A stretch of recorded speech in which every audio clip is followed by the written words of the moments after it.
Yeah, and they've inherited a monarchy. Is that legitimate governance in Islam? Yes, it is.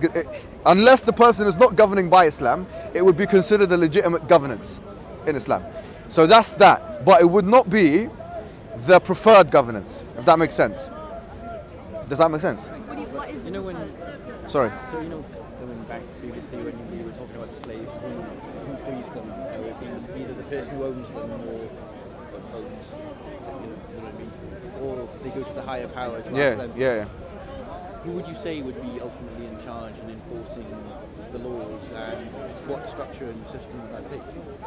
So yeah, I mean, once again, the actual structure could be variable. Like, we had different structures, but the general thing is that you have the Khalifa on top, then you have people that will be in charge of different wilayas, then you have after that, this was the Khilafah Rashidiyya system, yeah?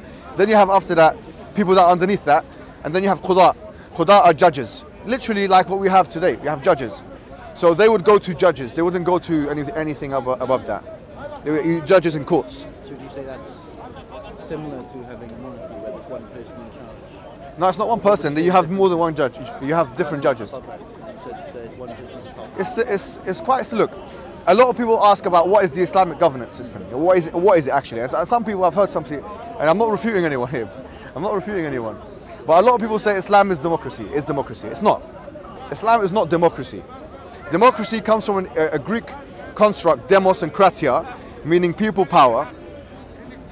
And it was first experimented with in Athens, 3,000-4,000 years ago, whatever, yeah? Now, democracy, you have different types. In today's world, we have representative democracy. When we say democracy, we mean pluralism as well. Sometimes with the word democracy comes pluralism and liberalism. So sometimes the construct liberal democracy is used to describe this phenomena. Is Islam that? Is the Islamic system of governance that? No, it's not. It has its own system of governance whereby a leader is chosen by what you call Ahlul Halli wal Aqd. Ahlul Halli wal Aqdi are people who are literally, you could say, the highest of that particular community. So they could be high. For example, they could be academics. So you can have professors. By the way, do you know what's really interesting? Yeah? Do you know what? Let me tell you what's really interesting. You know, because obviously in the classical Greek period, you had different philosophers. One of them was Socrates, yeah? And he said the following about democracy. His criticism of democracy is as follows. He said, why would you allow a whole community of people to vote on a specialist matter? Like, for example, he saw politics as a specialist matter. Like, you'd have to be aware of economics, of military policy, you have to be aware of those things. Socrates' argument is it doesn't make sense to entrust a whole population with the ignorance among them and others with this choice, yes, of being able to choose the representative. He said that, or the policies. So it doesn't make any sense. Would we ever choose? Yeah. No. So, do you see what I'm saying? So, the truth is this. That's one issue. The second issue is as follows. Do we actually have democracy? And are there trade-offs with democracy? Because now in the world that we live in, you have two or three aspects. You have one, representative democracy, which is chosen through an electoral system. In this country, it's called first past the post. And in most Western countries, it's actually first past the post. First past the post amplifies the electoral, the vote, basically, right? So it's not an exact democracy. You have proportional representation and AV, which this country voted against. But then you have, for example, first past the post. Point is this. Is one person's vote the same? Is my vote the same as your vote? For example, let's say I supported the Labour Party and you supported the Green Party, yeah? If you went to the ballot box and you went and chose the Green Party and I went and chose the Labour Party, my vote is much stronger than your vote. It's not one person, one vote. Why? Because of first past the post, the electoral system. So we have here the issue that Socrates mentioned, that everyone is not expert in democracy. Number two, the issues with democracy. Yeah, the way that first past the post works in any it's an electoral system. It's called first past the post. It amplifies the votes of the higher parties. So that means you're not voting? Yeah, so it means, say for example, you get, and this is arbitrary. I'm not giving you actual numbers. say 10% of the population or 15% of the population voted for the Conservative Party, and say 15% of the population or 10% voted for the Labour Party, yeah? And then 5% of the population voted for the, or 3% voted for the Green Party. The Labour Party, who's got 15% of the votes of the population, would get maybe 40% of the seats. So it wouldn't get 15%, it would get 40% of the seats in Parliament. Which means that 15% of the votes amounts to, let's say, 40% of the... See, again, this is arbitrary, but that's the way it works. Now, if that's the way it works, how comes this country voted against AV? AV, which is what the Liberal Democrats wanted, is when you have lower votes. So it's more proportionate. So my vote is worth more, like, proportionately more to your vote. Do you understand what... Maybe it's a bit complicated. Okay, sorry. First past the post... All right. First past the post is an electoral system, which means that bigger parties have a higher chance of being elected. Bigger parties like the Labour Party and the Conservative Party. Or in America, the Democrat Party and the Republican Party. Yeah? Who controls all those parties together? Do you know what I mean? Who's more in power than all those parties? No one is. No one is. Is there a party more powerful? No. So whoever wins becomes the government. Yeah. Anyways, the point is it's not a full democracy, right? So the one vote, one person thing is not what happens. By capitalistic necessity, one person's actions in society is not going to be the same as another person's actions. If you have more money than me, you're going to have more power than me. Okay. So pluralism is not actualized. Democracy is not actualized. Democracy, even if it was actualized, it wouldn't be. You couldn't argue that it's an objectively perfect place because anyway, we know that. Democracy is mob rule. You have problems of, and people of democracy, they even mention this, they call it the problems of tyranny of the majority, where you have literally mob rule. Say for example, you got 70% of people that vote on something, 30% of people that vote on another thing. The 30% is disregarded. The 70% is actually actualized. So it's not to do with what everyone wants. Everyone is not equal. That's fair if you think about it, because the 30% is less than the 70%. Yeah, I understand this, but at the end of the day, if our premise is egalitarian or equality, then what should happen is at every juncture there should be equality. So my political ambition should be actualized in an exactly equal way as your political ambition. Now, if you're saying that actually it's not going to be like that because we're going to choose the majority, then it's not equality. You can either have democracy or equality. You can't have both. You can either have capitalism or equality. You can't have both. Do you get it? In most cases. Yeah. This is just a way. So basically, the point I'm making is this: the liberal system is not only critiqued by people, but it's actually not feasible. You can't have a completely liberal democratic society. That's why there are trade-offs at every juncture. That politicians and societies must make. So for someone to come and say, okay, let's make Islam democratic, or let's make Islam liberal, or let's make Islam whatever. Say, look, it's not even being actualized in your own space, in your own domain, let alone you coming and trying to impose it on us. It doesn't work. It's a useful system for people that don't have morals. Let me tell you one more time. Democracy and liberals is a useful system for people that don't have any objective moral basis. It's not useful if you know the truth. If you know the truth, it's not useful. Pardon? Isn't morality subjective? It's subjective for those who believe it's subjective, right? It's objective for those who believe it's objective. For us as Muslims, we have an objective outlook on Islam. We say it's true. So look, what I'm saying is, with democracy and liberalism and all these things, in the context of a Western world, in the Western world that we live in, and in Western Europe, whereby we don't know the truth, right? We need always to ask about what the truth is and have some kind. We need a mechanism to sort epistemic truths. So democracy becomes that mechanism, right? But if you know the truth, we don't need to vote on it. If you know, okay, look, do you see what I'm saying here? Or does that make no sense? What system would you say would, The Islamic system, we have, do you know what's really interesting about the Islamic system? You have Ahlul Halli wal Aqdi, which is basically the people, well, as we said, Socrates, as he said that not everyone is proficient or professional enough to be able to vote. So Islam doesn't allow the non-proficient people to have an input. Who decides? So I'll tell you, Ahlul Halli wal Aqd are the people who are basically the elites. Elites not in necessarily the economic capitalistic way, it could be academic elites. It could be people who are most intelligent, the people who are most qualified to understand things. Intelligence as well. Yeah, so those who have come up the academic ladder, or so the scholars of society, basically. Yeah. Now, this would mean those individuals would decide, okay, who should be in charge. But hold on, there's another aspect of it. There's two aspects. I guess they can't choose themselves. There's two aspects.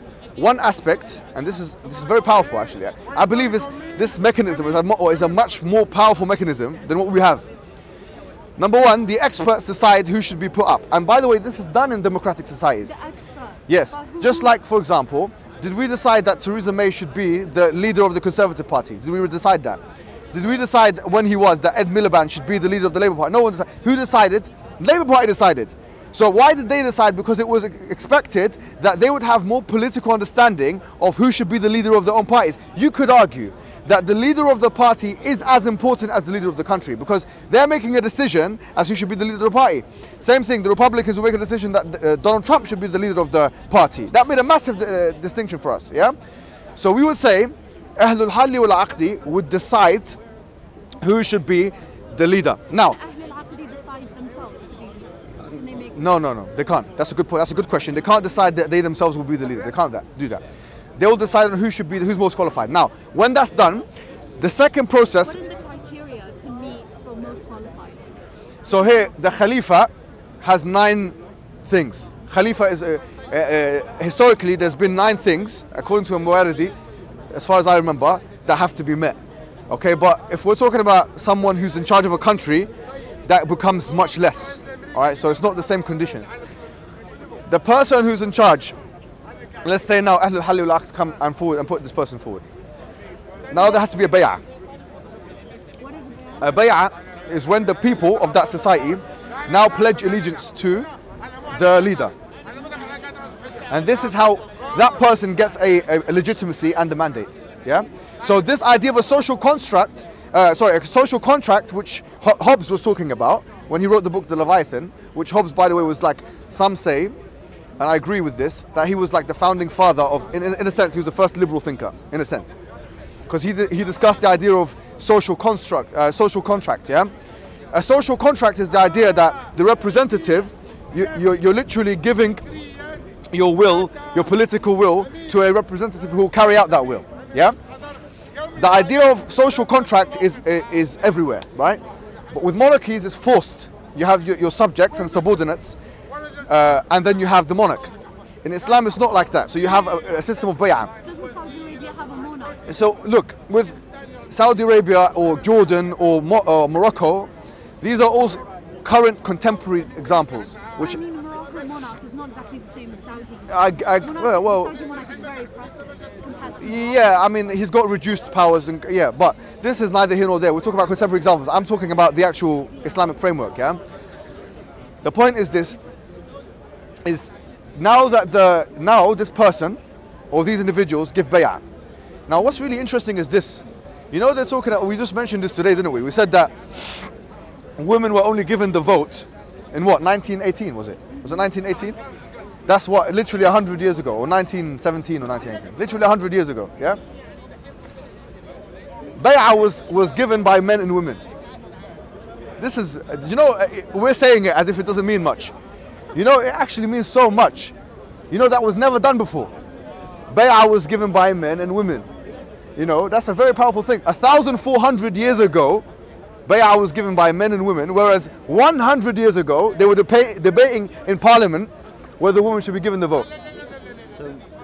Interesting. Anyways, after that's done, now that person has secured legitimacy, a political mandate, and becomes the leader of that particular country.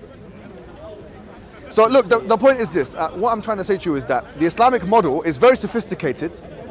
I would argue it's very advanced and effective. And had it not been, it wouldn't have been able to take over so much part of the world or whatever. Okay, Yeah. fair enough. But I have one more, literally one more question. So Yeah. With hadiths, right? Yes. So you need to contextualize your faith with hadith. However, there's fabrications in hadith, and you can find some really ridiculous hadiths. Like if you eat an apple, you know, like I don't know, like crazy. I haven't read that one. Yeah. Go on. So some hadiths just seem like they were made up to prove a point or to, you know. Yeah. So how can you contextualize your faith with that which is fabricated? How someone like me, not like you, can look through and be like, yeah, this hadith is accurate, you know? Well, I mean, there are conditions for the acceptance of hadith, right? So the conditions that are for the acceptance of hadith are things like the hadith has to be in line with the Quranic narrative. It has to have sahih. It has to be, the sanad has to be sahih. Even if the sanad of the hadith is not sahih, sometimes it can be rejected. So sometimes if it's even the hadith, his sanad is strong, it can be rejected if it contradicts the Quran or other hadith. So that means if it can contradict, if it's you know, you look at the narrators or Yeah. and So you see yeah. it's sahih, and if you find that and it contradicts the Quran, then how do you know other stuff that have the correct narration? So a lot of the scholars will come and look at that and see if there's any way through usul, which is a whole system, that they can conciliate between them. If not, then they would reject the hadith. Do you think? And that's been done in Sahih Muslim, by the way. There's a hadith in Sahih Muslim which talks about Adam being created on Friday. Have you put your hands up if you heard the hadith? All right, the hadith is it has a sahih chain, but it's rejected by Bukhari even. Why? Because it goes against the ayat of the Quran. Would you say that's fabricated hadith? Or I just say that according to the muhaddithin, they say that this hadith is called hadith al-turab. Some refer to it as that. It's in Sahih Muslim. Because Adam was created from dirt on Friday, yeah? So, I'm not saying that there's not hadith, I'm not sure if there's another hadith that says he was created on Friday, but I'm talking about this particular one, Sahih Muslim. One day, like the days, Monday, Tuesday, that's something we've constructed. Yeah, so this... So of course, that's very... Well, I mean, no, but do you know what I mean? In Arabic, the word for Yawm al-Ithnain is like literally the second day. Yawm al-Ahad means the first day. Yawm al-Ithnain means the second day. Yawm al-Thulatha means the third day. Yeah. That's all it means. It's not like Monday, Tuesday, Wednesday, which in English, by the way, do you know where they come from? Do you know where Monday comes from? Do you know? Do you know the Anglo-Saxons had gods, right? So in English, the word like Thursday comes from, I think, like one of the Anglo-Saxon gods. So each of the days, anyways. So Monday, the English lexical Monday, Tuesday is different to in Arabic. Yawm al-Ahad, Yawm al-Ithnain, Yawm al-Thulatha, Yawm al-Arba', etc. Which literally means the first day, second day, third day, fourth day. So it was not a problem.